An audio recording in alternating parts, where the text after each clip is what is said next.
up, I got a file. It's a little heartbroken, but don't worry, it's not a contest. Leave it on with him.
We're just gonna do the local colors. Okie dokie.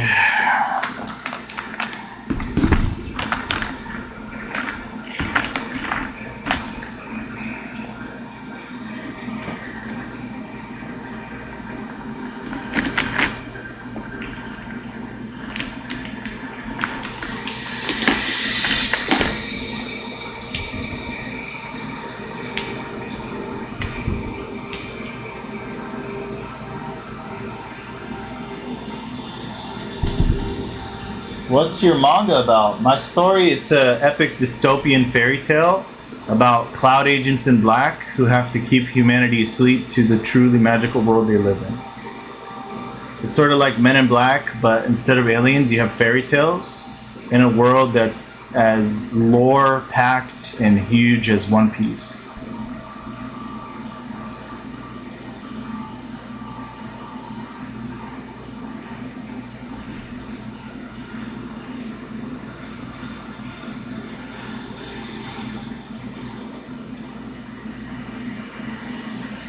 Thanks, game. Appreciate you. I've been developing it since I was in junior high and high school. And now I'm a grown-ass man. Still working on it. It's been like 17 years. I'm taking this thing to Shonen Jump. I've already made contact with them, and they told me to send a one-shot version with some of the tips they gave me, and that's what I'm gonna do.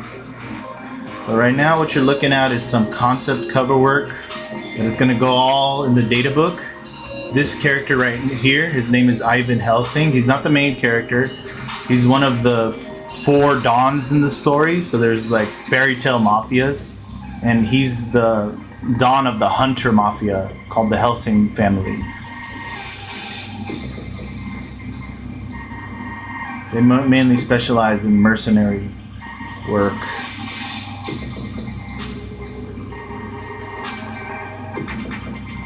Yeah, that'd be nice. I mean, either way, I've been working on this too long not to release it, but my goal is to get published with them so I can reach as many people as I can.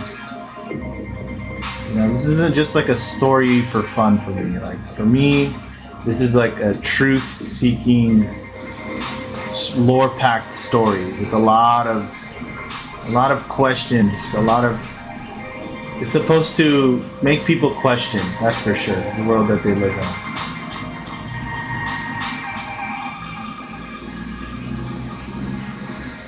Right now I'm just kind of adding some accent of the soft sun Copic right here.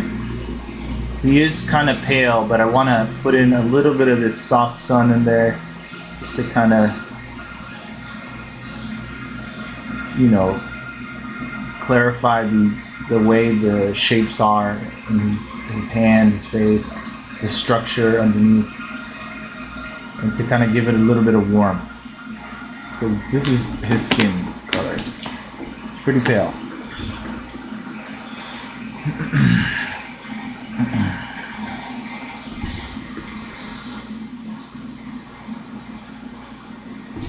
I already work that much.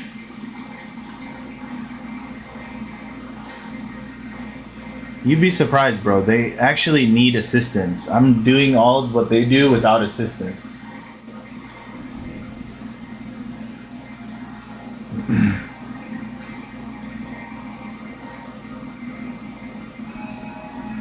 The only reason I would have assistance is because I would want to have apprentices that I could help develop for the next generation. But I'm already at a point where I don't need no assistance. Like I just need an editor to approve my stuff, and that's it.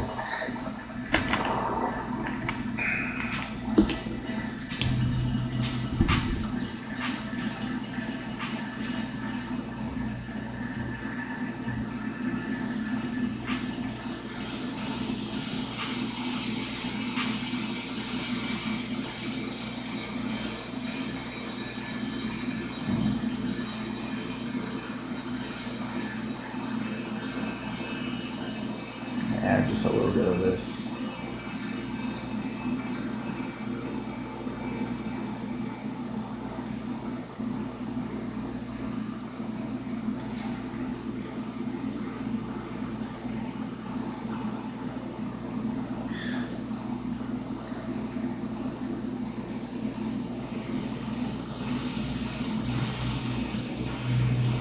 Another thing is you'll find that a lot of manga, with how popular anime has made manga, there is this really, I don't know how to explain it. There's this sort of lack of life experience that when you read their work, a lot of the times it's so localized that it just doesn't have enough experience in diversity in the thoughts, in the expression, in the characters.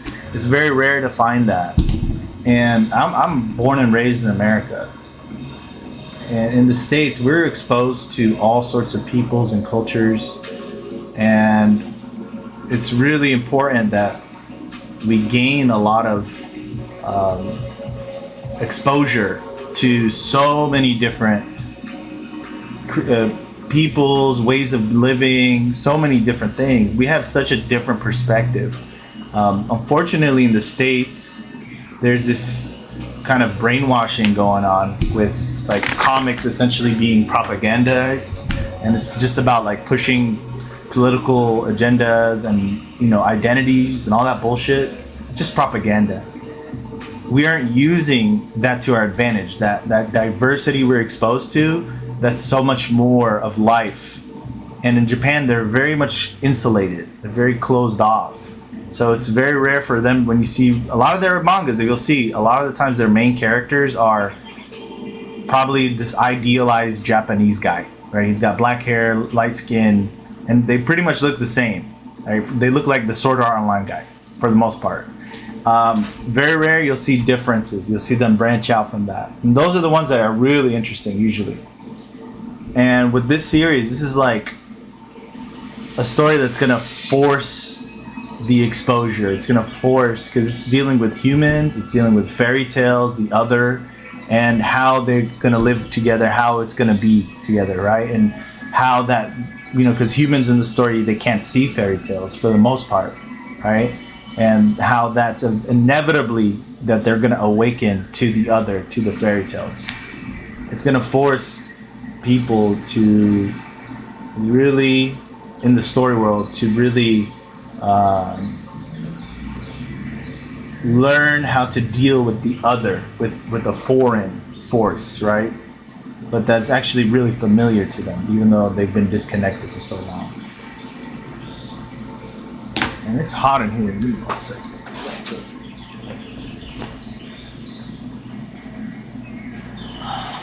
I have Reds. Hey, what up, DePello? How you doing, brother? If they accept you, you'll be begging my parents to buy the first. I'll be. Thanks, Game 9. I appreciate that. I'll send you a free copy if anything. I completely agree with you. I have read some slop manga. Also had some. Yeah. There's always there's a lot of slop manga though. That's for sure. A lot, especially in this time we're in right now. Oh shoot. My laptop almost died right now. Oh! Did it die? It's not moving. Hold on a sec. I cannot see the chat. My laptop did just die. I have to restart it. But you guys should still be getting the feed, so we should be good. But yeah, there's a lot of slop, unfortunately, in this era. There's more slop than there's ever been, and they don't know what the hell they're doing, to be honest with you. But look at what's coming out. Look at the type of material that's coming out. It's either a clone of the big three, or it's just like degenerate or extremely out there and bizarre. Nothing feels like a new substantial pillar of the magazine for Shonen Jump and for a lot of other magazines, right? There are some interesting new series, but I don't know, man. Nothing has really hit hard. Nothing has really hit and has entered that place where it's like, oh, this is a for sure thing you need to consume if you're into this industry, into this genre. At least from my perspective, I'm kind of picky though. Does your story have power systems? Yes, it does have power systems. So the story, basically, everybody has a soul, and every soul emanates 3 types of spiritual auras called creation, destruction, and preservation. And depending on the ratio of those 3 auras, right, determine what's called your soul's Trinity percent, right? And so that Trinity percent is made up out of 100 between creator, destroyer, and preserver aura. And let's say you're really high in destruction or destroyer aura in your soul. That means you can access moves that can literally, for example, obliterate things. You can become non-physical. You can become invisible. You have to train yourself, obviously. Somebody who's high in creation, he can probably regenerate. He could probably generate creatures from his aura. He could do a lot of different things like that. Somebody who's high in preservation, they can become invincible for a moment, right, where nothing affects them. Or they can augment their strength or know a certain range of how far the enemy is and so forth. So there's a lot. And you can actually maximize just one of these skills and become super proficient in. Or you could take that. These are, by the way, they're called, these techniques, these aura techniques, they're called ghost arts. Right? Your soul emanates spirit, and your spirit has a subtle substance that comes off of it called ghost. It's like a ghostly aura. That's the most basic version, right? And so these ghost arts that you can do depend on your Trinity percent, your soul's Trinity percent between these 3, destruction, creation, and preservation. And you can mix and match depending on your ratio, right? And you can counter your natural opposite, right? So somebody who's high in creation, they have a hard time against people who are high in destruction because destroyers could just obliterate them, create a black hole if they wanted to, right? If they're high level and trained, right? While somebody who's high in preservation, they have an easier time with destroyers because they could keep becoming invincible and high defense and offense stats. But they have a hard time dealing with creation because they keep regenerating and they can bog them down and use unorthodox methods to defeat them. So there's a ratio. There's also like specialists, like I said. But all that is the foundation of the power system because everything else gets stacked on these 3, creation, destruction, preservation, right? So this is also a parameter for the cloud government, that secret world government I was telling you about, to tell what type of soul you have, if you're a destroyer, a creator, or a preserver, and ultimately they could kind of tell what kind of personality you likely have, how this affects your mind, as well as if whatever your soul manifests eventually, right? It's called a calling. This is a unique power that every soul gets. It's unique to them and it represents them as an individual. If a person awakens their calling and it manifests, they can now take that. Let's say you got a guy who has a calling where he does, lightning, right? Another guy, he does water, right? And the way, or let's say they both do lightning, right? the difference between these two guys that have lightning-based callings is their Trinity percent. And even if they had the exact same Trinity percent, depending on what they decided to learn from the ghost arts, from what they can tap into, right? It will determine so much of like how they use their calling, right? So maybe this guy, he uses his lightning calling in combination with the ability to become invisible. So maybe he has like a move where he becomes invisible and lightning emanates off of him because he's calling, right? And so if you touch a certain spot, you get shocked or something, and even though you can't see him, you don't know where he is, every time you're near him, you start to get zapped, right? Maybe this other guy who has a lightning calling, he's high in destruction in his soul's Trinity percent. He learned how to obliterate things. So now he has a lightning obliteration type attack that he does, right? Where he can literally create this blast of lightning that incinerates anything it touches, right? Not just like burns it, but turns it completely into nothing. So there's a lot of ways you can play with it, but that's the toolbox essentially of the power system. And then there's also other stuff we get it into later. When it comes to technology, there's a whole thing. And then there's also like when it comes to summoning spirits and these things, they're called dwellers. And they reside often in these weapons called astras, which are like soul-carrying items or weapons. Oftentimes they're like ancient, and you have to make a contract with that dweller to be able to do that. Otherwise, there's other ways around it, but yeah, so there's a lot. It expands like that, but it's all built off of creation, destruction, and preservation.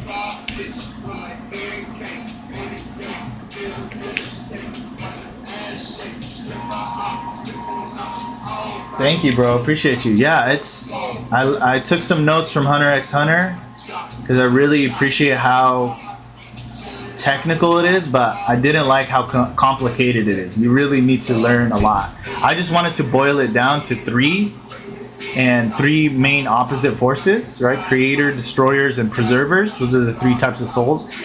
And believe it or not, you can have an in-between ratio. And a lot of that, like I said, your soul's Trinity percent, it lets the government know what likely kind of calling you're going to manifest, if you're going to be an asset or a threat to their society, to them. It lets them know what kind of personality you likely have, and also what types of ghost arts you can access, so they can better know where to place you in what squad and what group and so forth, right? There's like espionage people, they're really focusing that. There's other types, but you know, the soul's Trinity percent also tells them, depending on the ratio, there's ways where they can set up conditions for your birth. So when you're born, and you're born and raised in a certain condition, certain environment, they have a way to force certain Trinity percentages. And there's a cruel way to do it. It's a really evil way that they do it. These evil organizations in the story, these cults and secret societies. But when they do it, they can access extremely rare callings, right? For example, we have Kogan right here, who he is somebody who has a possession calling. And what that means is he's able to bypass these contracts that you normally have to do to get a deal with a dweller that lives inside of an astra, right? He can bypass that and not give them anything, right? Except he can allow them to live in his body, right? And he can access their power. So he's accessing two different dwellers right now, and he's using an attack, right? He's combining these two different dwellers who have two different souls, two different callings, and he's able now to access them. And so there's a whole thing where there's a lot of different callings and powers and stuff like that, but it all is within the framework of the Trinity ghost art system that I'm telling you about, the three: creation, destruction, preservation.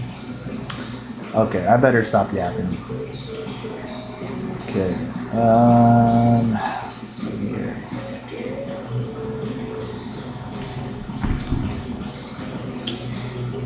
Okay. This is Pearl White. But yeah, I have been developing it for a while, and it's fucking sick. You know, when you see something so clearly in your head, when it drives you to the point where you need to create it, you need to learn how to draw, you need to learn how to write, just to bring this thing out, it means that it's really, really, really potent, right? And this is extremely potent. The stuff I'm working on, I believe in it so much that I've dedicated so much of my life to it. And so I believe it has more deeper meanings. It's not just a shonen, like that's about action and turning your brain off. It's actually gonna make people question and pursue the truth, pursue the world, question and hopefully bring wonder back into this world, because so much of this world, they keep telling us like it's all figured out, let the experts deal with it, don't worry about it. But in reality, they've just sucked out all the wonder and awe in the world that used to be there. So hopefully that's part of the goal, to wake people up and point them to the truth and get them to question the world they live in and the systems they follow. So let's see here.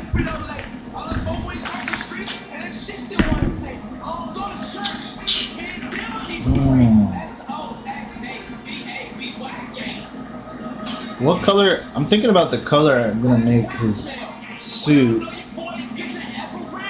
Okay, let's just focus on his hair. I know his hair he's an older man, so it's gonna be a little more gray.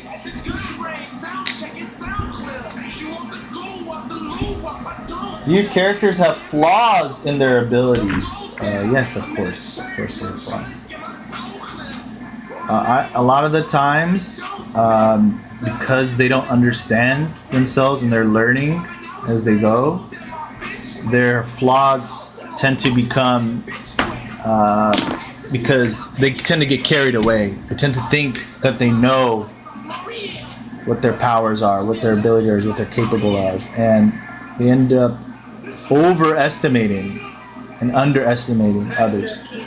And you'd be surprised how it's not about who's the strongest. It's about who's able to use what they've been given to the best of their ability. I mean, power is power at the end of the day. You know, if you got an ultimate weapon and you can destroy somebody, that's a different story. But if you're somebody with a very hack-like ability, right, and you could kind of go around that, there's a lot of that in the story.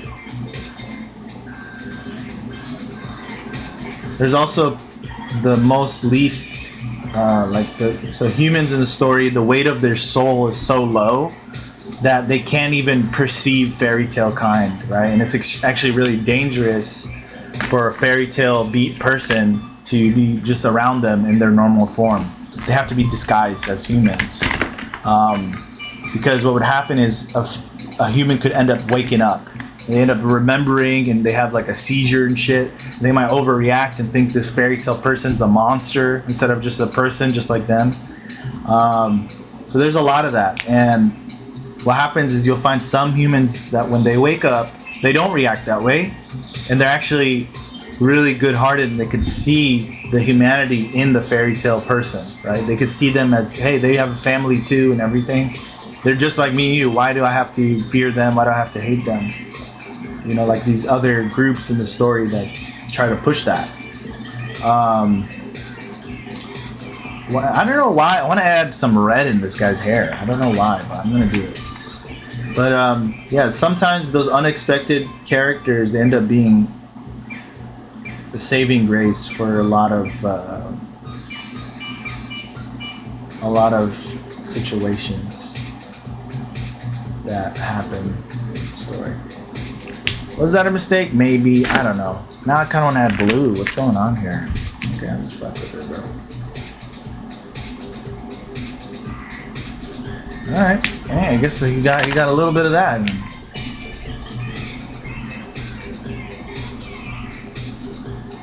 You can always play with the colors more in the computer I've already scanned the line art, so I'm not tripping.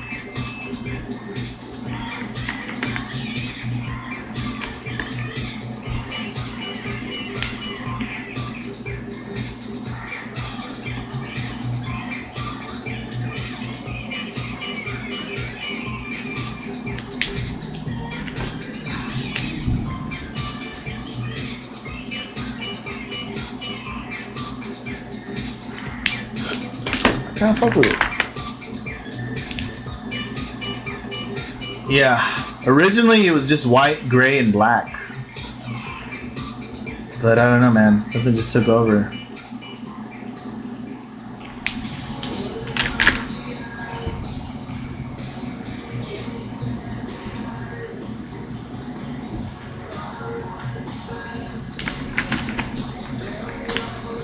We've got, okay, his eyes.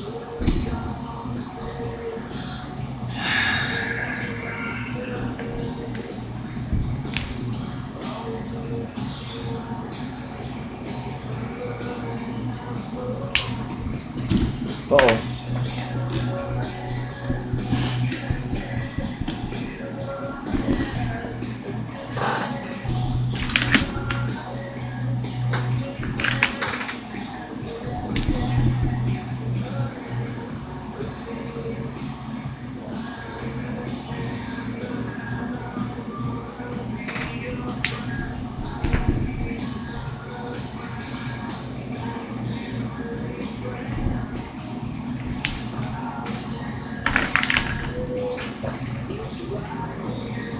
Okay. Let's see. Blush. Where's blush? Pink blush.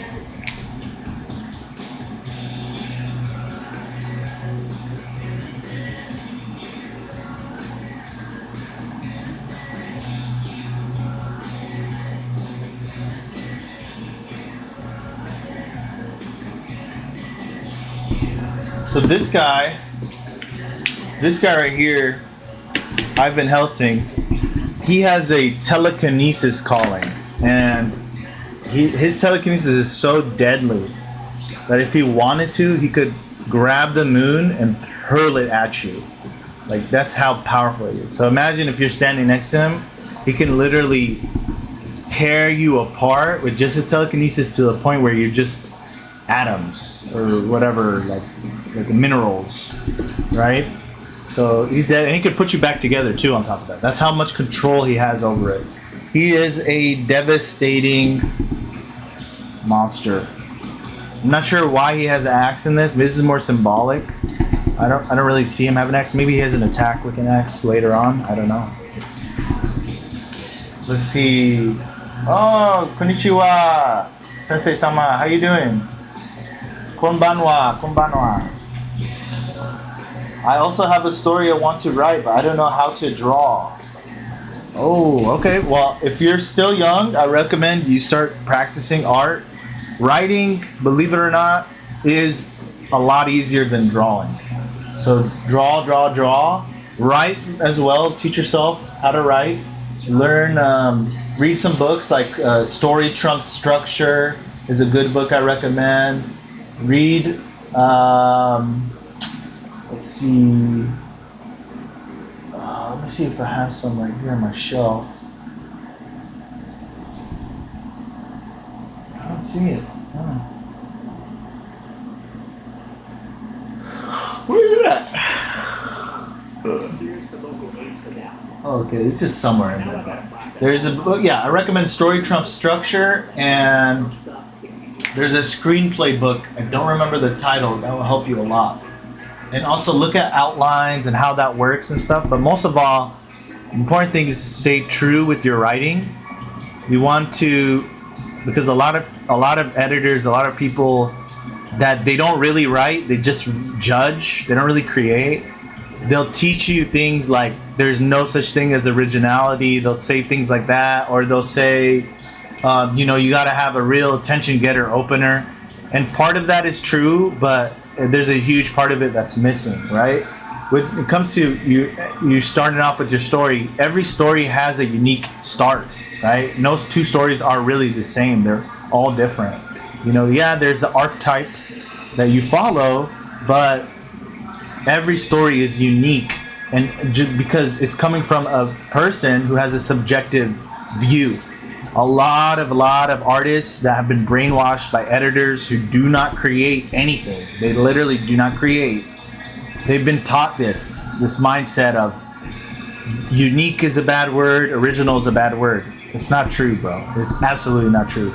In fact, when you go and buy a book at a Barnes & Noble or whatever store you go to, right, and you're looking through it, you're not looking through, oh, I want another vampire story, I want another, cowboy story. All right, this is a cowboy story. This is a Star Wars story. You're not thinking like that. You're thinking like, what is this? This looks original to me. This looks interesting. What about this makes it so interesting? And then you're willing to look into it more. Oh, this is kind of like a cowboy story, but it has an original spin on it. And this is like a pirate story, but it's totally different than any pirate story. It's One Piece. Whoa, what is this? It's totally different than what you'd expect a pirate story to be. So keep in mind that a lot of people in the industry, they're brainwashed, and they're brainwashed by people who don't even create, right? Because they're in a position of power, they get to decide what's right, what's wrong, and it's not true.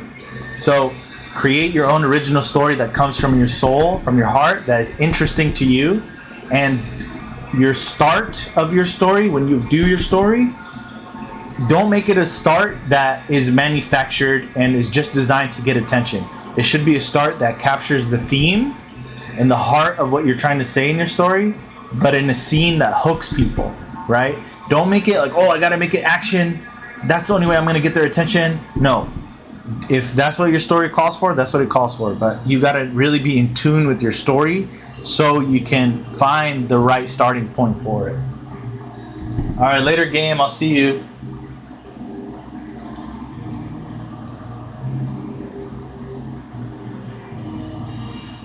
Thank you, Sensei. Appreciate you. Okay, we're gonna finish coloring this one today. So let's see, what color should I make the suit? I'm seeing orange.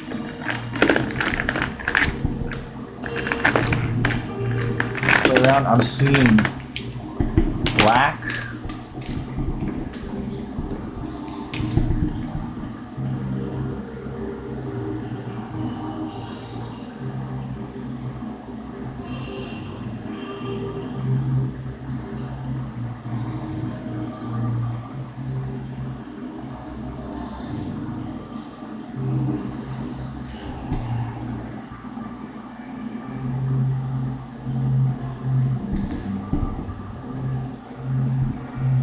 I wish I had acid orange. It's okay. Let's see.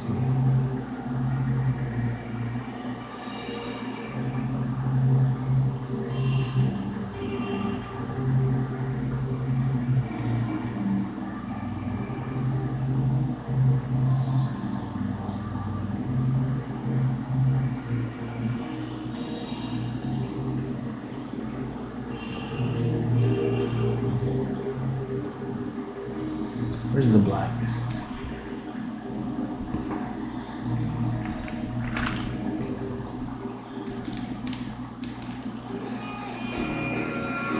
Alrighty.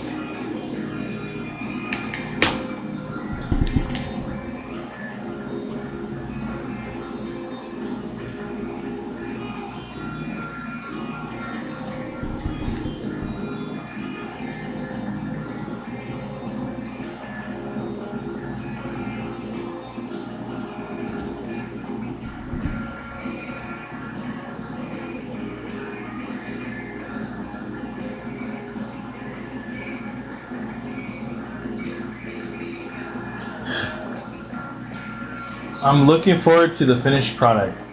Thank you. Arigato. Arigato gozaimasu.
eyes forever shining. Your beauty alone inspire that nigga to rhyme it. Thinking of the benefits of life. Thinking of how I do the swings to become a wife hand in hand as we go over tropical sands. To my lady, I can dance on this further advance to the next scene. You sleeping next to you resting. Reading with sonification of all God's blessings. Coming to me in just one physical being. One physical being that I want to redeem. Yo, voluptuous, sweet, caramel, brown, letting 2 seconds hands move to the touch. What a nigga do, so sensual. A smile like a chemical extract of perfection. Rare edibles, you smell like a happy birthday. On a Thursday, wives I love, sleeping away early. Running around with the long black hair. Teasing me with the kiss and the stare. Slight touch, and you taking me there. So fine, and it just been fair. So beautiful and so damn rare. She's angelic and angelic. Sex as a weapon, I reckon that I can wrestle the body. Since the lesson from God down to low. She makes me in the church. And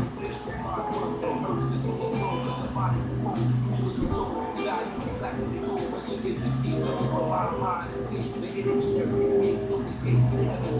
Something in there, so I touch the kids. Why you fucking a bitch? I'm gonna make love of my miss. Never scandalous, you never miss nothing. You want you with the lights off, forget the move to clever. So I call you love sexual, look edible. Parallel, slugging up, close, intellectual. In it running, push you a rap hairdo. No makeup, the jeans, shorts, screaming toe short. When I hold your soul, I'ma hold you, you know you. Better than myself, never hold you, but keep you. Never leave you, I will see you. God's been the man is you wearing the season. By the sea, moves in Atlantic Ocean, causing commotion. Looking down on emotions. Keeping skin soft lotions, got me posted. Down pretty brown vibes and get them slow leg. Brown with the long black hair. Teasing me with the kiss in his stare. Slight touch, and you taking me there. So fine, and it just been fair. So beautiful and so damn rare. Look at this incredible, the life, unforgettable. So sweet, she may be edible. She's a tennis, so let's step out of heavy. You ready, go? Am I hypothetical? The facts. Fuck the actual baby girl, because you actual. Physically, your chemistry is so mathematical. Athletes, academics, to define your spirit. You live for my limits, your name off of my tongue is a lyric. She's a compilation of my mind, representation of a representative, representing an excellent revelation and time and dedication. Never no patient, she know the deal. It's stuff with me, so I can see a heavenly ways, a heavenly gaze. It wasn't your mind that she has to last today. Okay, so as we live, I reckon it's on the day that we met. Please God, never let me forget.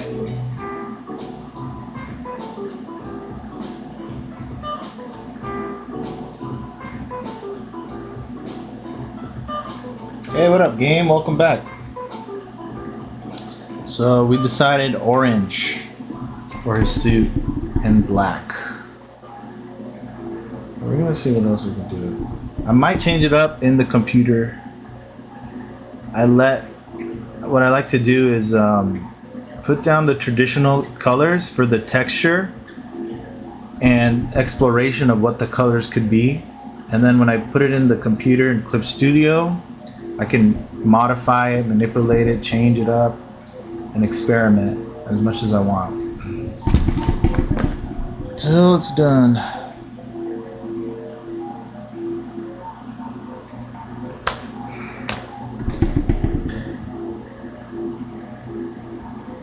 So what's your story about game? Can you try to tell me it in one sentence?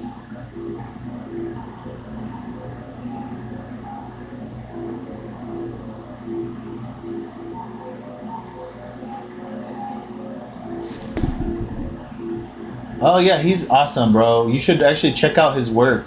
Atsushi Sasaki, he's amazing. I learned so much from him. Yeah, he's been doing it for like 20 years, man. It's like, wow, dedication.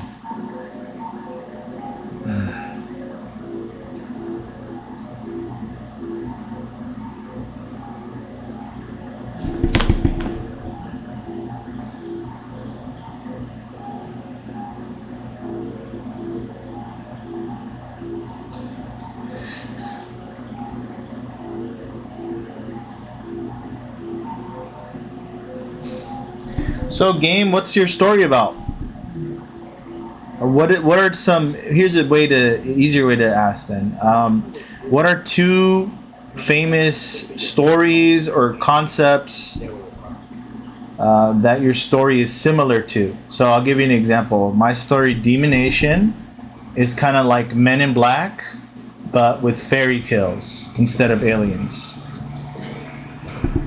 What's your concept about?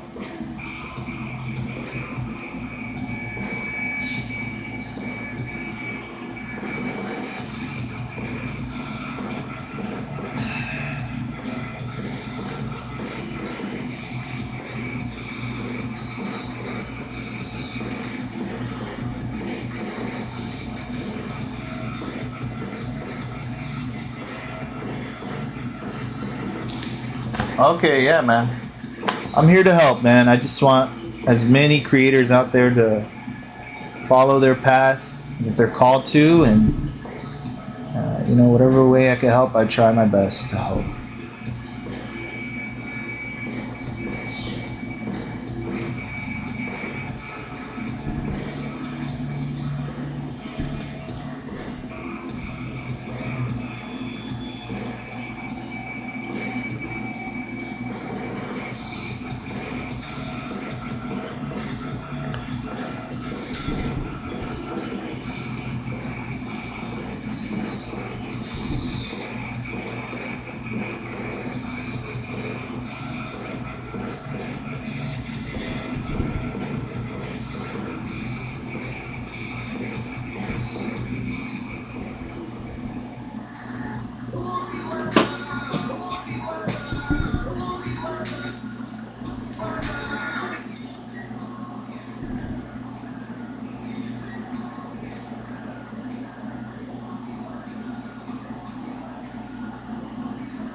A lot of freaking orange. Too much orange.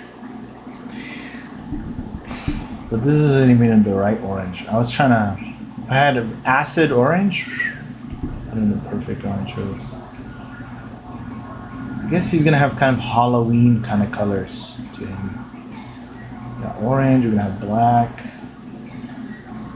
I don't want it to be too Halloween-y looking. Let's see what I can do.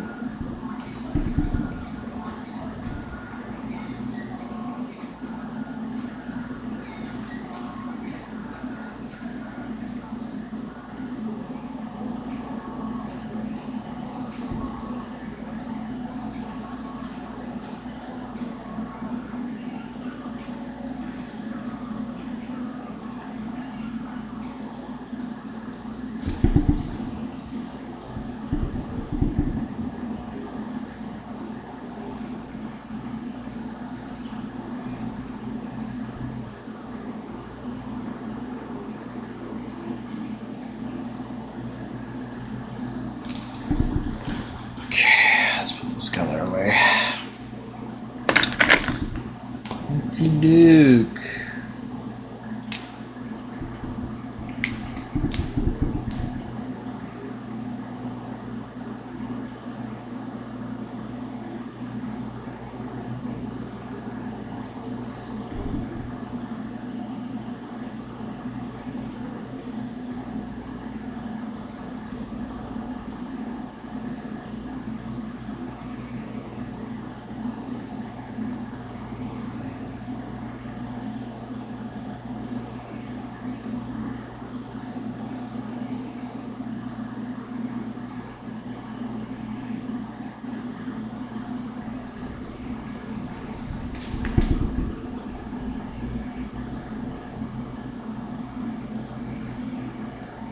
Maybe I colored him these colors because I'm actually hungry for some pizza.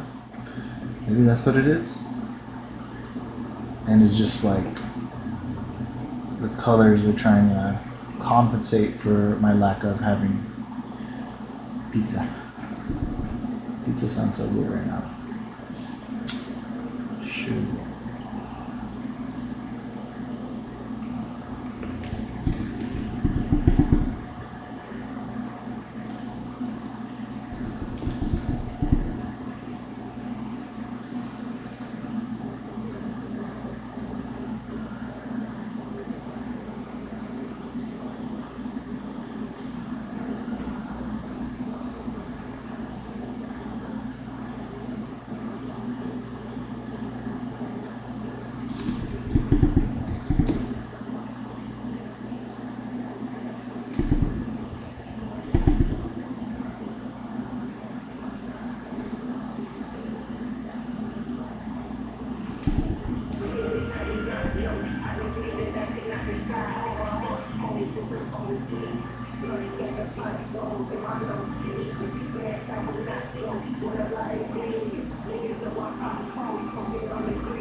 What up, game? So did you figure out what your story is? Okay, let's see if this does it. You know what? I think I want to do a blue handkerchief. Let's see. Light baby blue. Baby blue. That's light blue. Let me see those. Okay, yeah, it's a little too sharp. Baby blue. If I had a powder blue, I think that would have worked better. Okay. Kind of like that. No, we're gonna put some blue in this. So blue is the opposite color of orange. It's the complementary color in Western color theory. When you add blue next to orange, it's like black and white, the opposites, right? It really creates this contrast. Now, this blue isn't the exact opposite to this blue, right? But it's still gonna have some of that effect.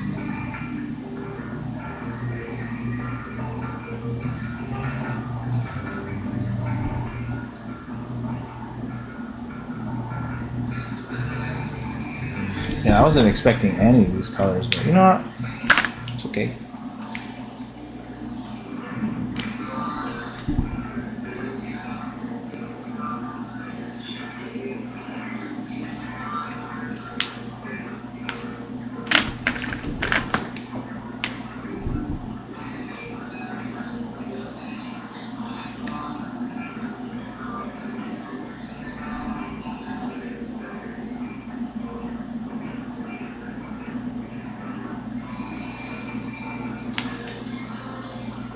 Okay, so my story is about people who in a world with powers, but they don't know they have powers. The government hides it because they want power over the people, so the MC tries to reveal it. Okay, so that's the core of your story. It's similar to kind of what I'm working on, but in a more focus on power rather than like fairy tales and all this stuff. And so because I could tell you, it seems like your story is about truth, right? So you're honing in on what the truth is, what's being suppressed, and power struggle. Like, how come these guys get to decide that these people don't get powers, right? Who gave them the permission to do that? So it's about questions of truth and power in your story. So I want you to think about two very popular series or very known ideas that you could combine together in a sentence to say, for example, Demonation is like Men in Black meets fairy tales. What's your tagline for your story?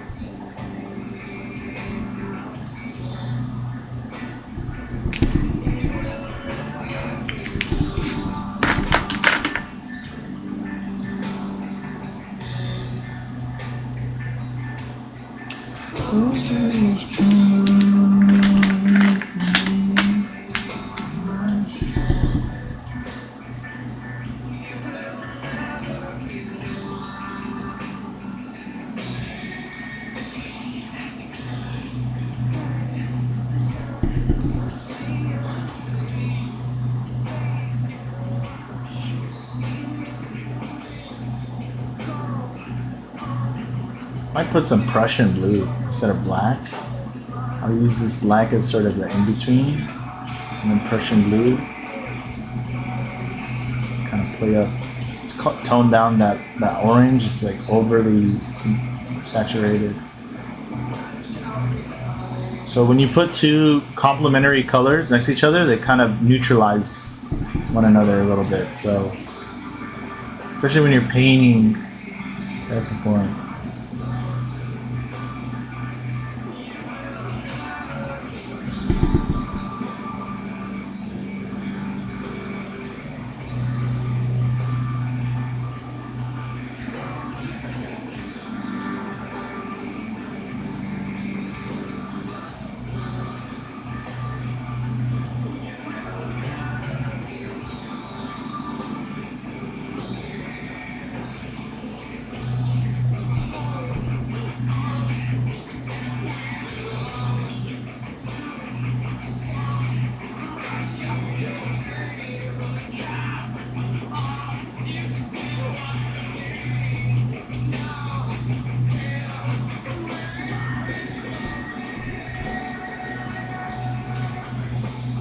Thanks, Alex. One Piece meets My Hero Academia. Okay, I see what you're saying, but it's One Piece is such a strong pirate theme, but I don't think that's why you use One Piece. I think you're saying that world government aspect of One Piece and My Hero Academia. So.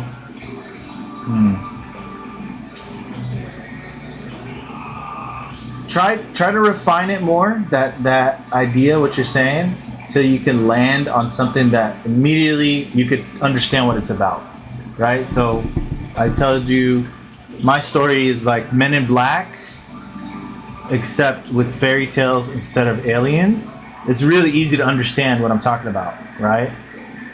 Try to figure out a way to explain it using two popular concepts or famous series without losing what it means. Because One Piece, when you think One Piece, you think pirates, but you also think world government that's dystopian. And then with My Hero Academia, you think of school and superheroes, right? So it's too wide. So try to narrow it down more.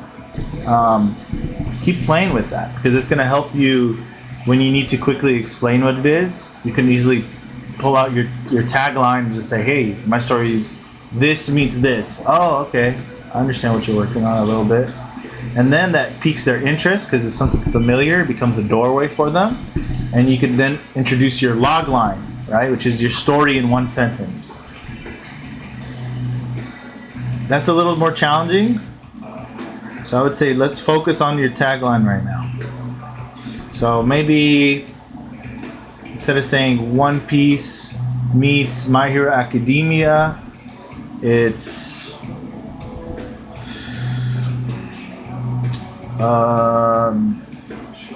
Big Brother, which is a concept from 1984, George Orwell's novel, meets superheroes, meets you can say My Hero Academia, it's fine, but that gives off a certain vibe. I don't know if that matches what you're going for, but you know your story, right? So you got to be the one to tell me. So it could be like George Orwell meets My Hero Academia, or George Orwell meets My Hero, or George Orwell.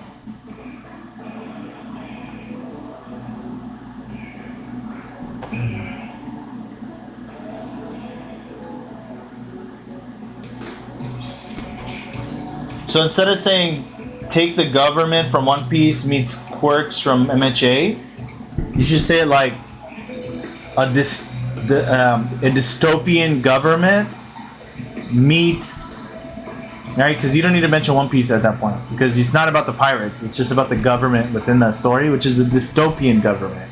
It's a government that rules and has a fake utopia. So a dystopian government meets quirks from MHA. Instead of saying quirks from MHA, just say a dystopian government meets superpowered beings, right? You kind of need to refine it a little more to make it have a unique flair to it, because when you boil it down so much, you can lose that impact, right? So keep playing with it. Keep playing with it, man. And I'm gonna be here till I finish this thing, so I'm all ears, bro. I'm here to help.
Yeah, I didn't think about that because I've been working on the character backstories and power systems.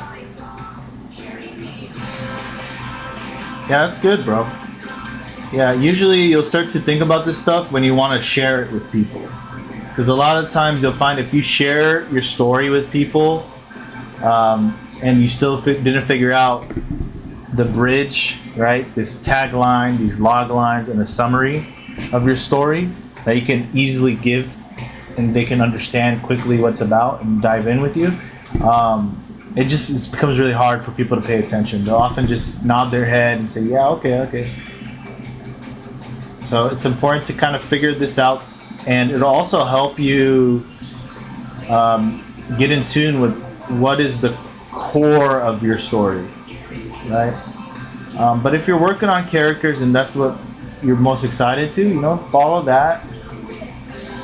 And I would say when it comes to characters, especially your main characters, you want to treat your main character like they are the medicine. They are in development of acquiring the medicine for the world that they're living in. And what I mean by that is, let's say you have a world that's extremely controlling.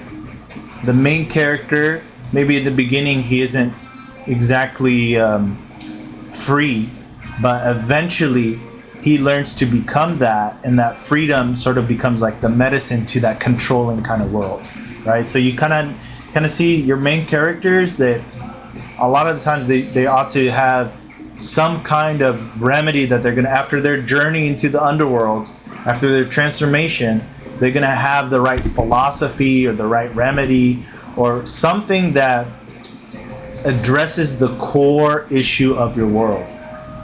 So in a world where there's a lot of secrets and lies and layered cover-ups, what is a remedy to that? What obliterates lies? The truth, right? So your story is similar to mine's in that sense, where our core is truth-seeking, truth-revealing kind of thing, right?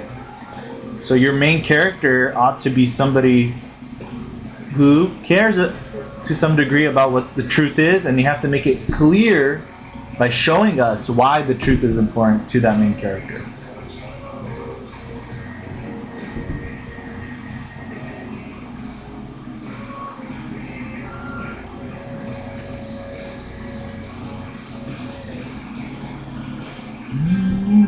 Yeah, I don't. Okay.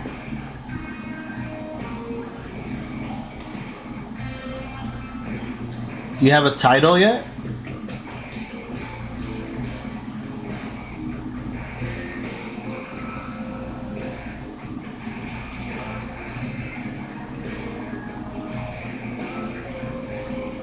You want an underdog main character is what you're saying, right?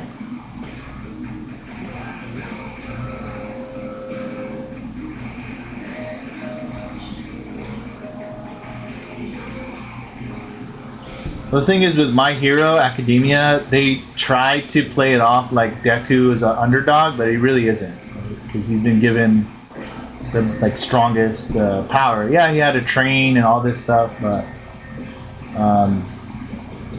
he isn't an underdog in terms of like, for example, One Piece before Part 2, when we had no idea about Gear 5, we had no idea about the lore. One Piece Part 1 Luffy was indeed an underdog. He was this weird kid with rubber powers dealing with these massive threats, right? Like a crocodile who could turn his whole body into sand and manipulate a whole country, a desert country, because that's his power, right? And he can literally take the water out of your body and like kill you that way. It's like, whoa, how is this rubber boy gonna deal with this threat right here?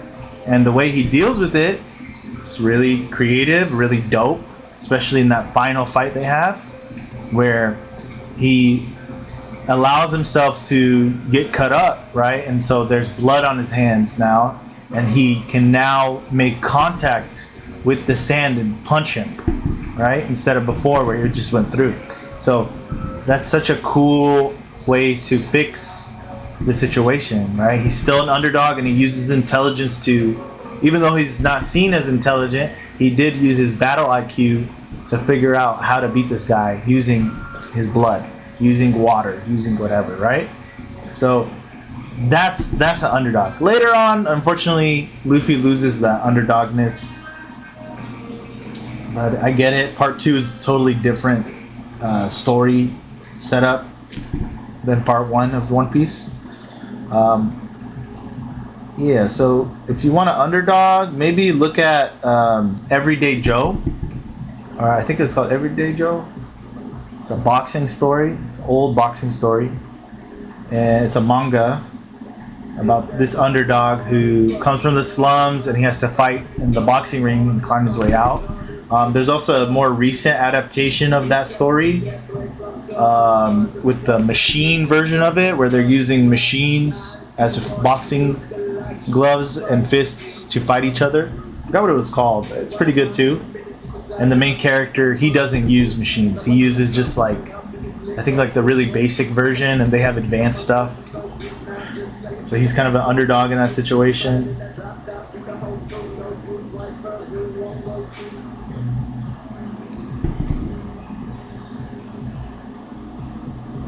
Yeah, it's called Dead Team. You kind of need to know the context for main characters to understand why it's called that. Okay.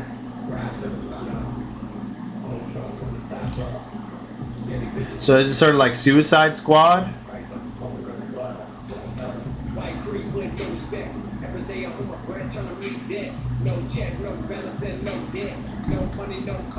Hold on a second. I gotta obliterate my Spotify right now. Be gone. Be gone. No, I don't think it's called Max Steel. It's another. It's an anime. It's a good anime, bro. I watched it. I was actually really surprised. I'll see if I can look it up for you.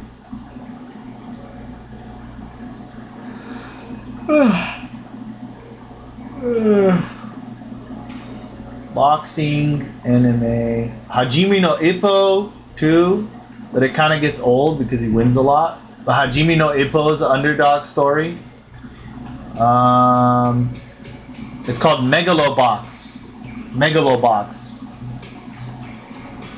And Everyday Joe is the original story though that they were building off of. And I recommend you read that one too. You look at the old stuff. You know, in this era, we got AI, bro. We can literally tell ChatGPT, hey, I want you to pull up all the like mangas from the early 21st century that are shown in genre or seen in genre. I want you to pull up. I want to see the evolution, and I want you to give me a list of mangas, of comics, of French comics, of Belgian comics, whatever. You look at the whole world, bro. Make a list and read those comics. Learn from the legacy that came before you, right? There's so much content out there, so much things. You want to be familiar with not just manga, comics, French comics, whatever comics that you could be familiar with. And study every day. Just read a little bit every day, read a page a day of these different stories, and see how they did it, and see how they helped shape the industry itself. I hate that word, industry. Shaped manga, shaped comics itself. Hold on a sec, I gotta read that.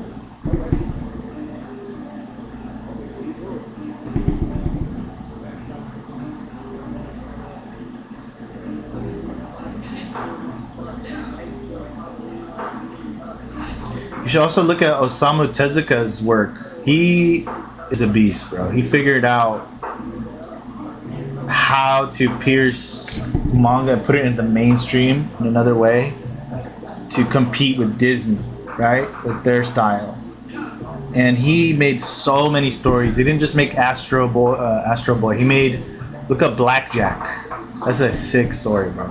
Sick. It's about a doctor who he helps people, but because the surgeries he does are illegal, he kind of does that on the low key, but he tries to help as many people as he can. And he goes around helping people like that. And it's a cool episodic story. Or look up Buddha by Osamu Tezuka. Buddha. That's crazy. It's actually kind of dark. There's a lot of like violence and death and stuff. It's actually crazy. It's not like gory. It looks like a Disney style, right? But when you read it, it's really, really deep, and it's sad. It's like, damn, they're brutal in that time period.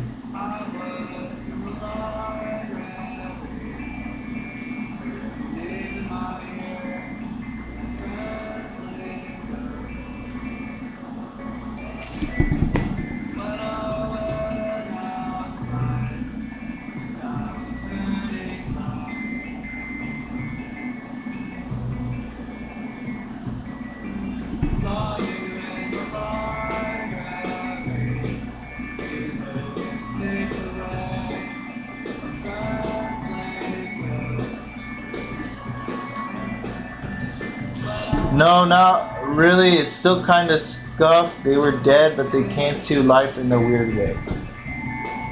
Okay, so what would you call that? That would be like a zombie, right? But they're not zombies, but they're brainless.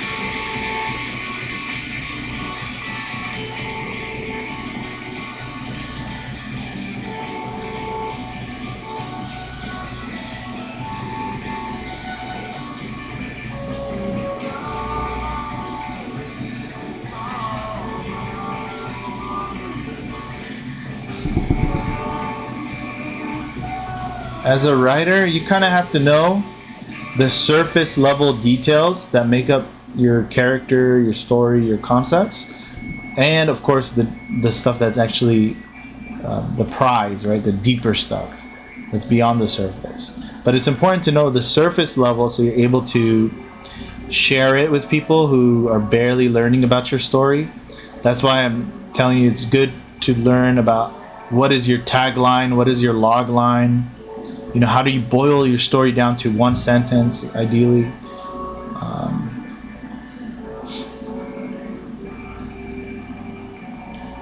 And then from there, you can start to kind of expand.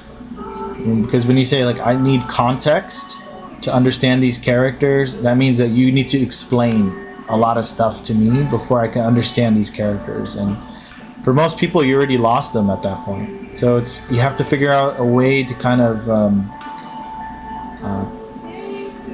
make a quick pitch of it and break it down. So, you give them the essence, and then we could, if we're interested, we could get more context.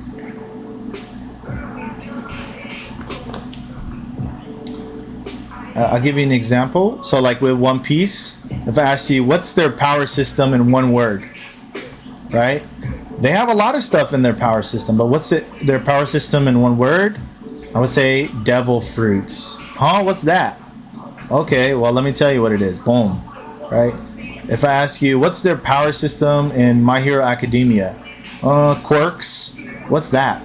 Now you opened up the door. You've given me a term that I can latch onto and be curious about. And now we could start asking, like, well, what is a quirk? What is a devil fruit?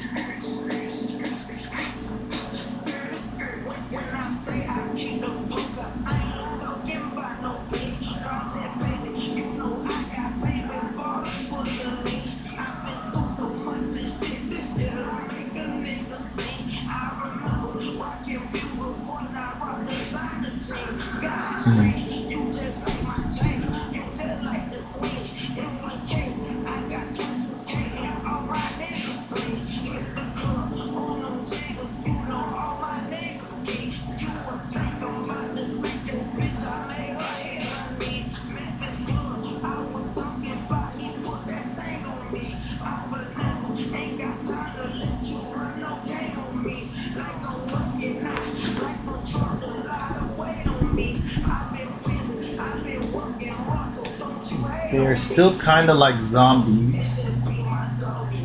Hey, what up, Deep Pan Karma? How you doing? Yeah, it is. What's up, bro? I thought it was the old stream of yours because I had watched this cover before. Yeah, now we're coloring it. Yeah, they are kind of like zombies. They still have their memory and are still smart as they used to be. Cool. So maybe, how would you boil that down to a term? So maybe it'd be like self-conscious zombies, self-aware zombies, right? So you could say something like, my story, the title, my story is a shonen, or you could say, instead, if you want to just keep it English, my story is an action, supernatural action adventure about these self-aware zombies that make up this super-powered squad called the Dead Squad, right? Is that what you called them? Who have to, you know, save the world from XYZ, you know, from whatever. That's a super basic way to break it down, but you know, you want to kind of refine it, figure out your way to do it. It's important to tell them your genre in your logline, so we know what we're kind of getting ourselves into, as well as to... Oh, somebody's knocking. 1 second.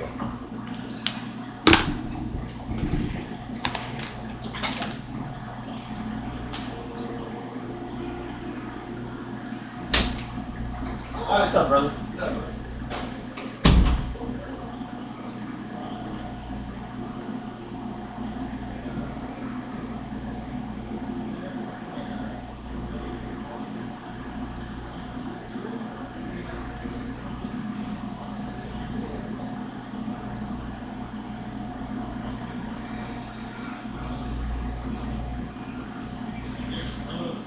I'll be done soon.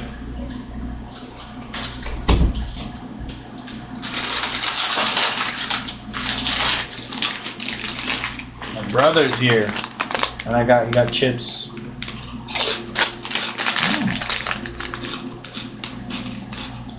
Jalapeno, I never heard of that. Now they spell it in Hawaii? Jalapeno.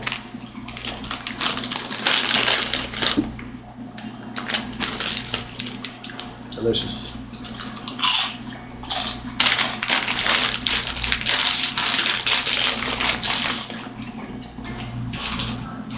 Okay.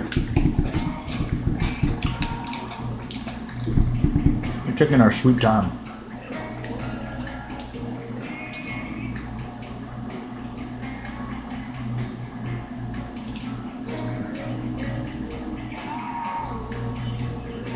Let's pick this up. All right.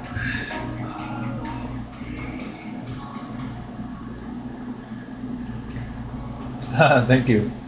Can you help me on mine? The one I told you about? Yeah. Is it was it called Asphalt? It's been a while since you told me about it. Is it Asphalt, or what was the story called again?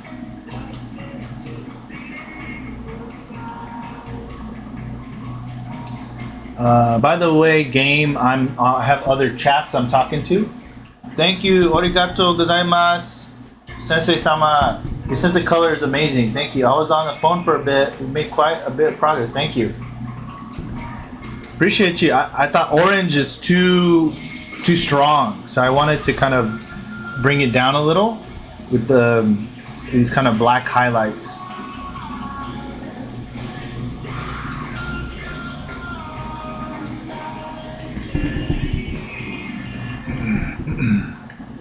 So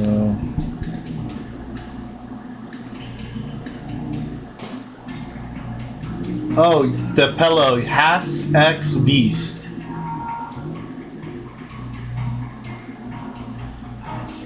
Half X Beast. Oh, that's a cool title, bro. I like the title. So, Half X Beast. Can you tell me what are 2 famous stories or concepts that your story is like? So, I'll give you an example. Demonation is like Men in Black meets fairy tales. What is Half X Beast like? Okay, game. You are they are zombies, but they don't have a typical zombie appearance. Okay, so they're sort of like undead.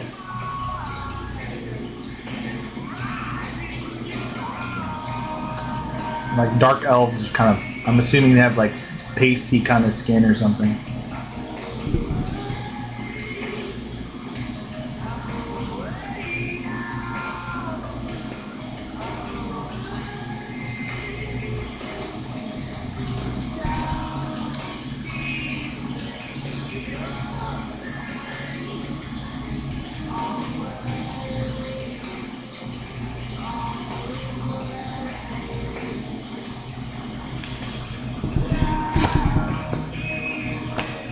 Okay, we're gonna get Prussian blue out.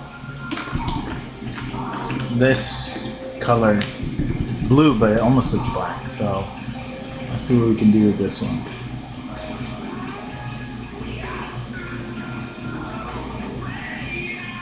So when you're coloring, ideally you don't want to just use black and white, especially if you're painting. So if you can get a dark color instead of just using black, you can do that. But if you really need black, remember black really cuts through the harmony of color, right? Black and white, they're very distinct, very potent. So be aware of the darkness. Deftones close to the set. All right, coming next for you. Tuesday feels like work. He's up.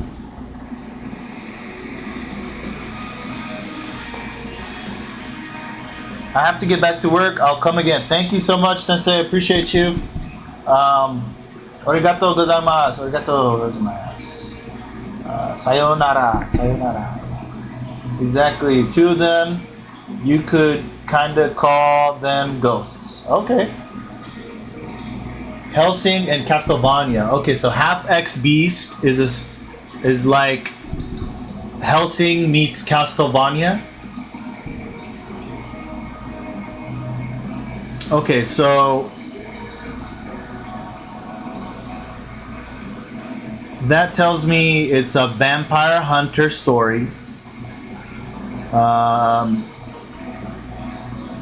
I don't know if that is the full scope of your story. I would say maybe pick either Helsing or Castlevania, since they're both vampire hunter stories, and then try to pick another famous story or concept so I could better understand it. Because when I tell you this story is like Men in Black meets fairy tales, you immediately think, okay, so it's like a secret kind of government or agent story with fairy tales instead of, like, I would assume what's Men in Black would be aliens, so fairy tales. That's what you could pick off from that, right? And that's what I want you to take. In your case, when you say Half X Beast is like Helsing and Castlevania, that just tells me, like, okay, so it's a vampire hunter story in with the main character, I'm assuming, who's gonna be like a hunter, and in a vampire castle kind of setting, that's not enough for me to really understand what you're saying. You know, so keep playing with it. So pick Helsing or Castlevania, and then add something to it, like what are the vampires like? So maybe they're self-aware, or they're not like. I'm sorry, they're not self-aware. Maybe the vampires are not like just monsters. Maybe they're more like humanized. You know, you could figure out a way to term it, right? To then, you kind of call them ghosts. I have to go and get firewood. All right, for sure, bro. Be safe.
You know, I think I'm gonna have to make his tie green. This like an army green.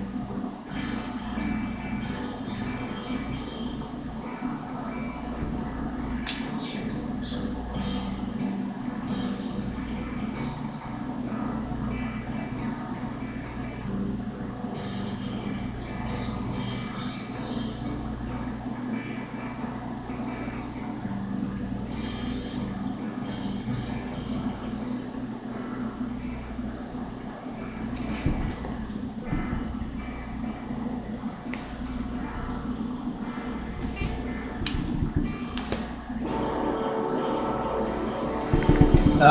It is the vampire hunting. Same time, the main character must find out what happened to the death of his family, why the vampires are back, and why his ancestors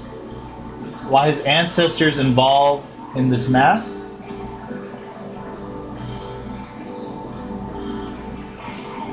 Okay, maybe sharpen up your sense, because I'm not too familiar, but let me see here. So you got a family where there are vampire hunters, and it takes place in that time period where it was, I'm assuming, Castlevania time period, kind of medieval.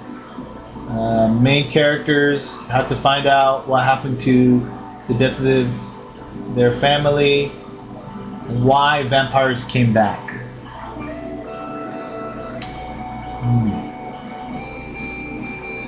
So maybe try focusing on, you know, it's Helsing, except,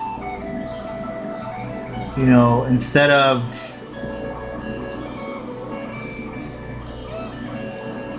maybe, let me chew on this for a second. So half X Beast is like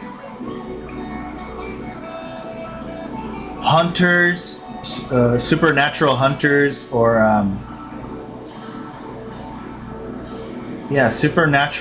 supernatural meets Castlevania.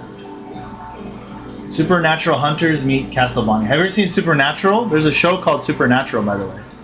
I don't know if you've ever seen it. They hunt like all sorts of supernatural things in the show.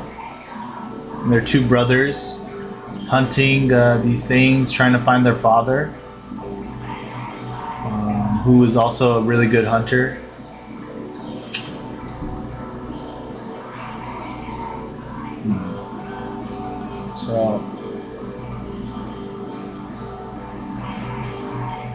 So there you go. You got your tagline. So it'd be like supernatural hunters meets Castlevania, and maybe, well, if they're only vampires though, so then we kind of have to isolate that. It's I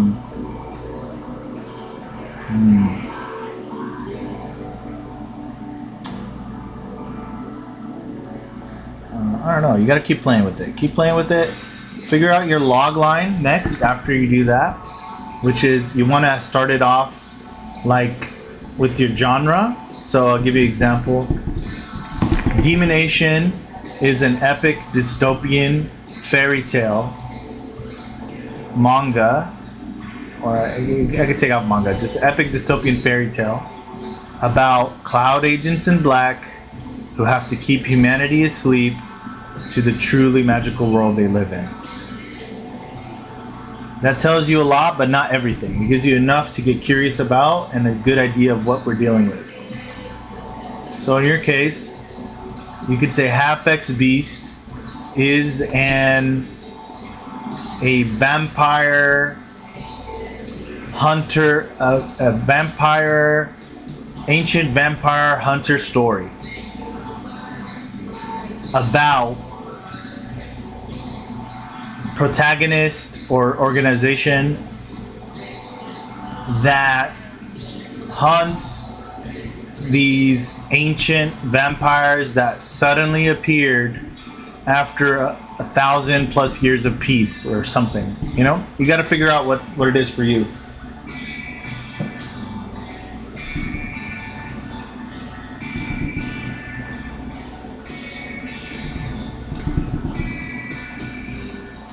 Okay, let's see.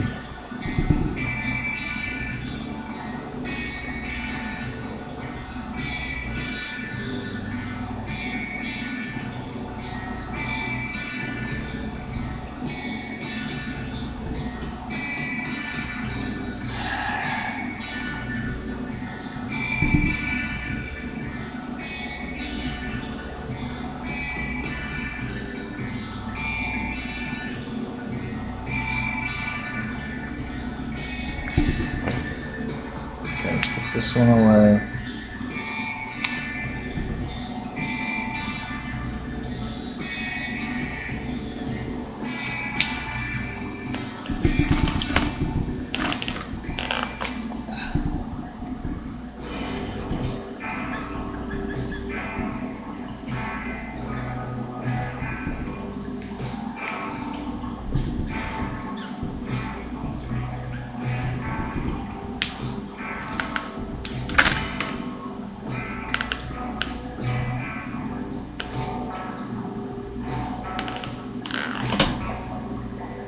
I would say the thing I'm most proud of is the power system. Cool. But remember, a story that just has that's like just about a power system ends up being like something like JJK, where it's just all about setting up a situation so we can show off these powers, show off this new power technique, and show off this power. There's not a lot of story there, right? There's not a lot of real focus on, you know, what are these people turning into. There's a little bit of that in JJK, but for the most part, it is just about a power system, right? And if you want a story, like, for example, look at Sanji's backstory in One Piece. It's a great example of like how story really does trump powers, right? You have Sanji, who's a kid who's working as a chef on a ship, right? And they're all like laughing at him that he doesn't know how to make food. And they throw the food all the time. And you know, a lot of the chefs steal the food when Sanji's like, no, you're supposed to throw it. You're not supposed to eat their leftovers. That's gross. And so what happens is there's these pirates that raid their ship, and the ship hits a storm and everybody's now sinking, and Sanji is drowning, and the captain of that ship, the pirate ship, comes in and he actually saves Sanji, you know, and they end up washed ashore on a desolate island with nothing, no food, no nothing, and they're gonna starve to death unless somebody saves them. And days and weeks pass by, and I should have mentioned that the pirate captain, he had this huge bag, right? And he gave Sanji a little bag of food, And Sanji got so pissed, but he said, okay, whatever, I'm not going to beat this guy up, he's too strong. And so over the days and weeks and the starvation that happened, Sanji really, like, after eating all his food, he learns to appreciate food. Nobody comes to save them. He keeps going and going. And then eventually when he goes to sneak over and he musters up the courage to kill the captain so he could steal his big bag of food, he sees that bag hasn't even been opened yet. And he's confused. And when he goes to kill the captain, he sees that the captain had given Sanji all the food in that little bag and ate his own freaking legs just to survive, right? And these legs are, in the story they mentioned, this guy's known for fighting with his kicking. So he gave up essentially his future as a pirate captain for this. And he, in the bag, when Sanji opens it, it's just a bunch of gold. And he says that if we ever get out of here, I want to open a restaurant in the middle of the ocean so nobody can starve. And that they could find a ship with food on it, delicious food, right? That's storytelling. That Sanji learns the value of food. He learns, it becomes such an integral part of his character that he kicks your ass if he sees you wasting food, right? That's storytelling. You don't want a story where it's just action and flash. That's empty. It's not that. It's not actually hitting the soul, you know? It's just action. Whoa, wow, fireworks.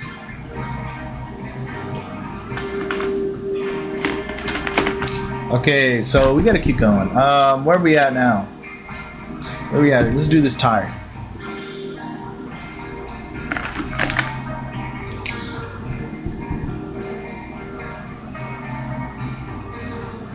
Yeah, you want to be deep with your stories. You don't want to be superficial. You don't want to be shallow. It's okay to have action. You need it. But just know that that's, like, even in your fight scenes, they need to tell a story.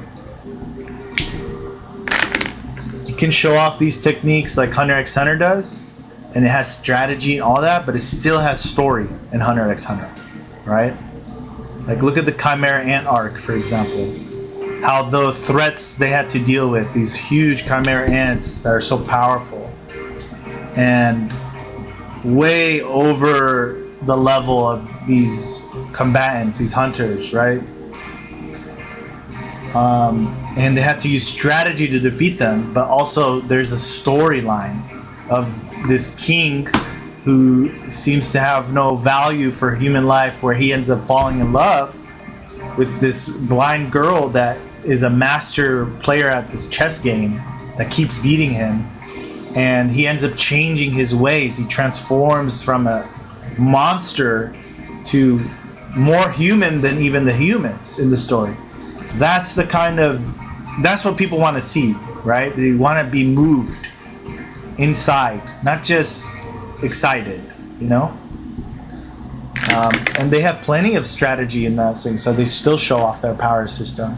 But it becomes something that's complementary rather than the main focus.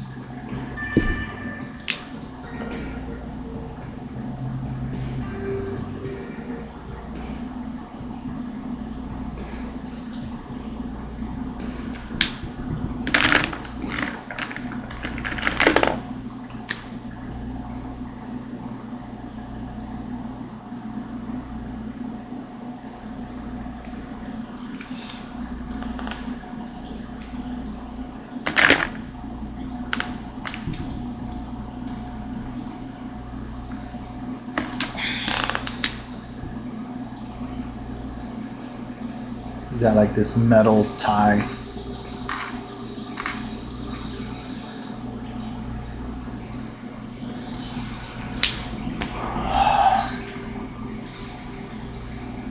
Alright, later game.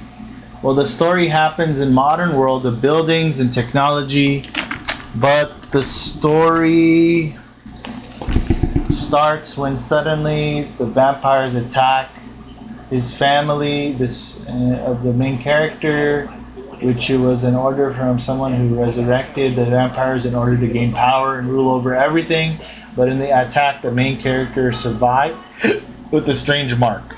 And on top of that, with the vampire abilities. due to the incident that happened that caused him to become half human and half vampire. I had to figure out who caused the attack, then found. So he wants to figure out who did that. They wanted to kill him, but found out if he wanted to revenge and killing the vampire at the same time, maintain his new ability under the vampire hunter's care. Okay. So maybe try to focus in on why he got his power and why he was spared by these ancient vampires that attacked modern times. There is a lot of movies in the 90s that have really unique spin on vampires. You have obviously Blade, but you also have this other one. I think it's called Dark City. I recommend you look that up. Dark City. It's an old 90s movie that has a different take on vampires.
Sir, he didn't get spared. He survived the attack due to the mark that reawakened to him. Mark of hunters because his family passed down this mark from the old age. Okay, so basically his family are a family of hunters. That's important to mention. And that they have a special mark from ancient times between their fight with vampires. So, hey, what's up, Money? How you doing?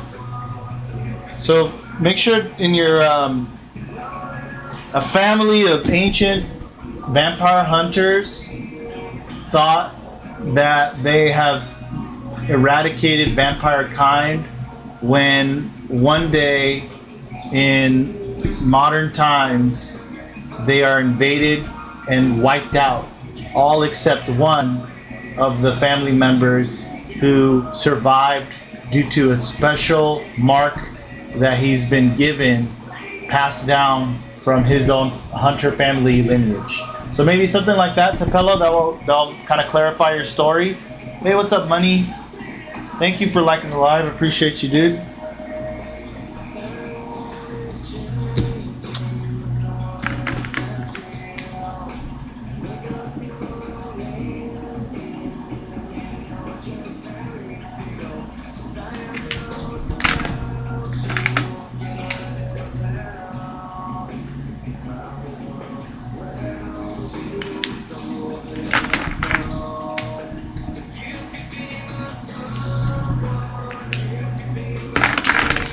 Okay, I think we finished Ivan Helsing.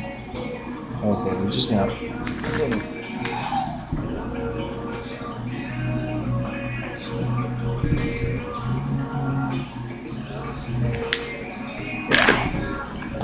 Okay, now let's focus on this demon, beheaded demon right here. So this is an Akanami demon. It has to do with the Akanami Mafia in the story, which is like the demon mafia. Let's see. Hold on a sec, guys. Somebody's knocking.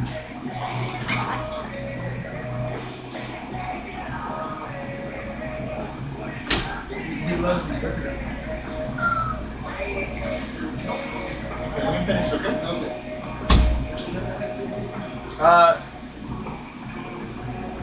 Yeah, like 20 minutes.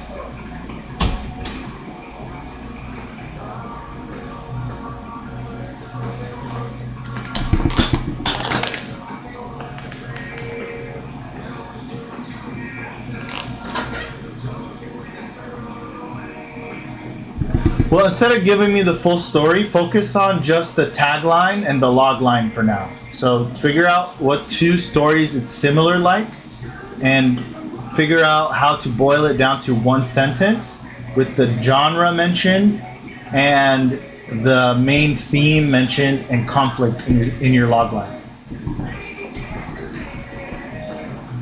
So Demonation is like Men in Black meets fairy tales.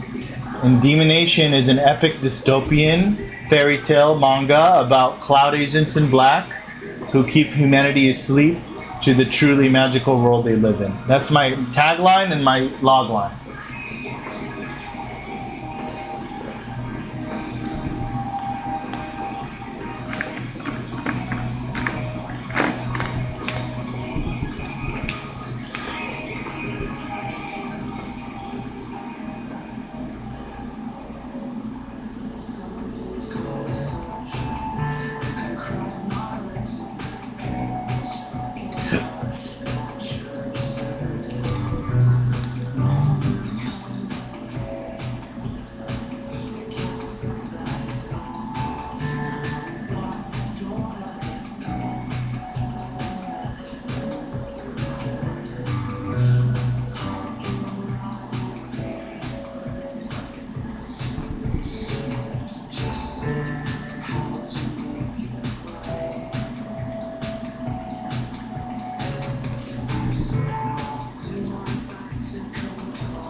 realize what you gotta do. I don't believe that anybody feels the way I do about you now.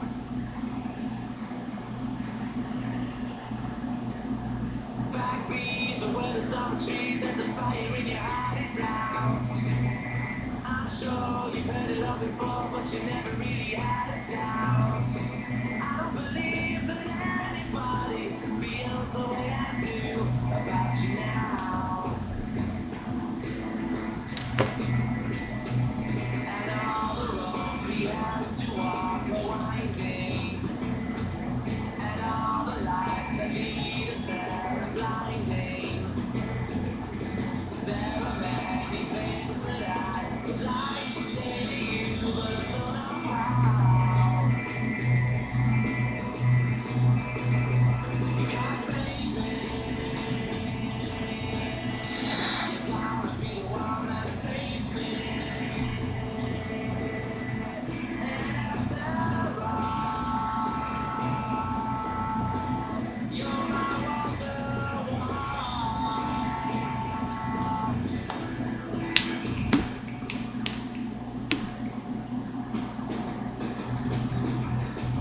Today was gonna be the day, but I'll never throw it back to you.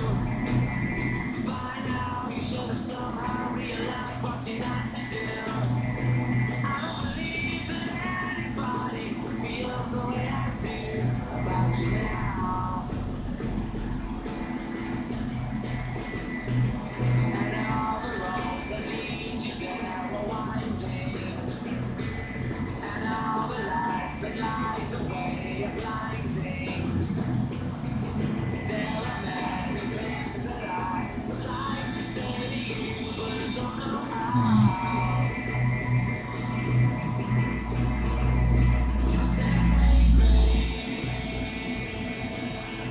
You're gonna be the one that saves me. And after all, you're my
Good sounds from Oasis.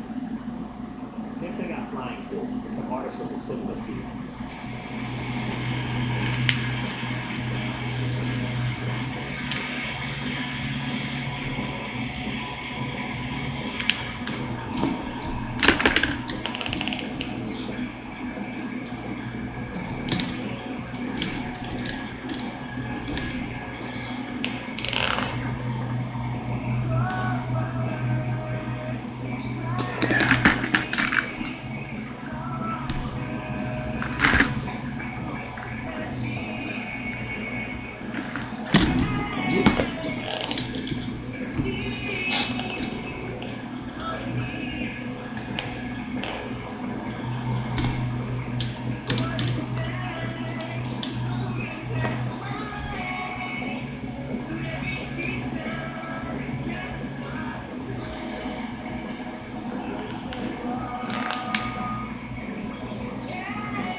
Mm.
Okay.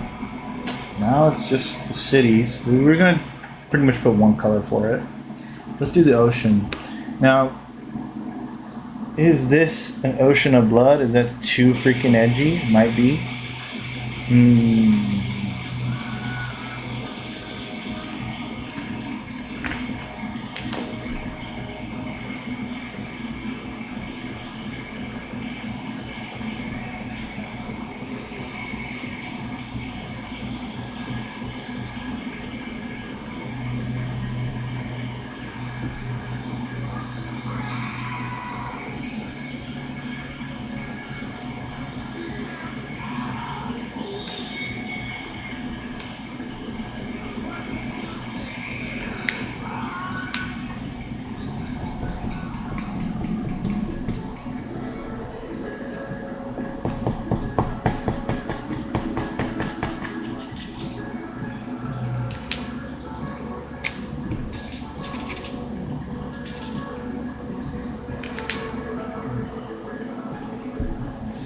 So all I can say is it was inspired by Hellsing, then the rest of it was my own story, power system. Okay, yeah. But I understand that your power system is what intrigues you about your story and how Hellsing inspired you. But that's not enough to translate to others. You can just say, it's like Hellsing, but with my own unique power system. That doesn't really tell me a lot. You know what I'm saying? So when it comes to the taglines, what you're looking for is what is familiar to the people from what's pop culture, what's popular, like Hellsing, and in what way am I taking that familiar thing and giving it a twist? So Men in Black meets fairy tales. So Men in Black without the aliens, you got fairy tales, right? That's the setup for this. For your case, you're saying Hellsing with a unique power system. You know, try to figure out a way to give it a unique twist. Hellsing deals with vampires. The guy himself is a vampire, right? And he's hunting vampires. But in your case, you have a person who became a vampire because of a mark passed down from his family, if I'm understanding correctly. So it's kind of similar to Hellsing in a lot of ways, except that it's not like Dracula himself who's the main character, right? It's this other dude. So in that case, try to figure out how you can incorporate that hunter family who is hunting these vampires, you know? Try to figure out, maybe say it's Hellsing, Hellsing meets an ancestral line of hunters that have been wiped out by these vampires, with only the sole survivor of this family being bestowed powers that of a vampire. Figure out the wording for it, but you gotta break away from it's Hellsing but with my own power system. That's not enough for people to really understand what you're talking about. You know, it doesn't read like something that you're giving it an original spin on. You want to give an original spin on Hellsing. So Hellsing meets whatever gives it a twist, whatever way you can figure that out. Okay, so glass blue.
You're almost done.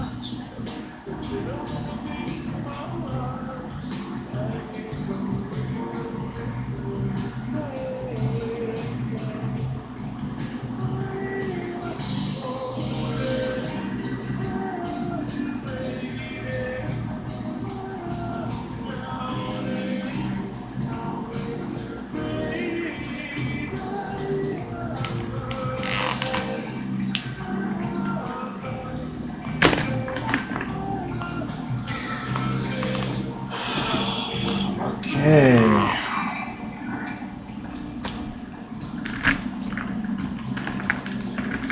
Now for the buildings. I don't know, I'm thinking gray. Some kind of cool gray. Let's see.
Alright, we did it, guys. We're done. Let's do the close-up. Let's get some light in there.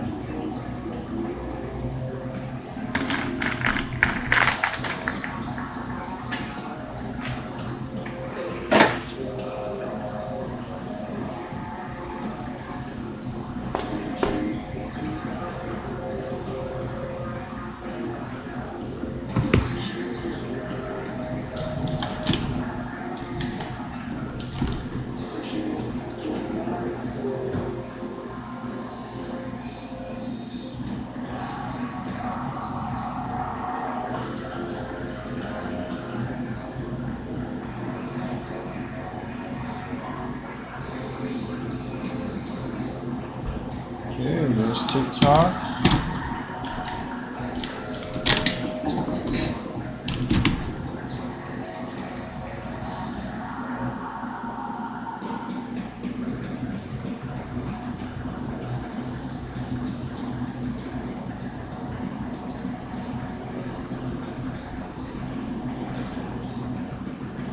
Instagram.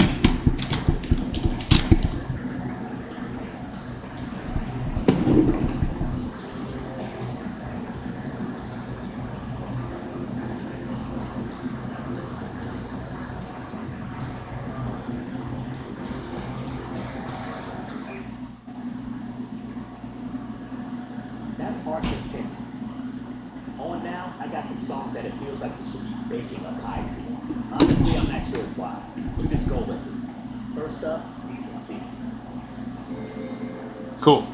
All right, guys, we're out of here. Sir, how about this one that combines Jujutsu Kaisen and Demonation? That's still not really clear as to what it is, and then people don't know what Demonation is yet, right? This is the series that I'm still developing. It's not out in the public. So with the tagline, you want to pick things that are familiar, pick things that you know, people can read and that could come off as an original twist.